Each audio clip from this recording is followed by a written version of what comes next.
Herkese merhaba arkadaşlar, kanalımıza hoş geldiniz. Sinem Ünsal sette paylaşım yaptı. Sevgilisi Berk Cankatı'dan anında yorum geldi. Kanal D'nin büyük ilgi gören dizisi Uzak Şehir'de başrollerini oynayan Sinem Ünsal ve dizinin ikinci sezonunda başlamasıyla setten yeni kareler paylaştı. Ünsal sosyal medya hesabının üzerinden yaptığı paylaşımda set atmosferinden dair anıları takipçileriyle paylaştı.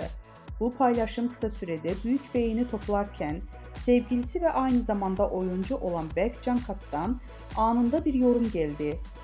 Sinem Ünsal dizide aile karakterine hayat verirken sette yaptığı paylaşımlarda adından söz ettiriyor. Geçtiğimiz aylarda yeni yaşını kutlayan oyuncu sosyal medyada sevgilisi Berk Cankat'tan gelen romantik doğum günü mesajı ile dikkatleri üzerine çekmişti.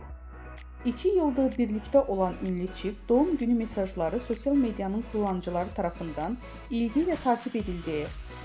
Berk Cankat, Sinem Ünsal'a hitap ederek "canım eşim" diye seslenmişti.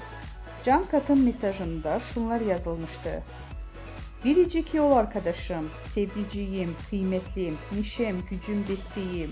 İyi ki doğuldun, iyi ki hayatına kabul ettin beni. Nice sağlıklı, başarılı, huzur ve kahkaha dolu yaşların olsun.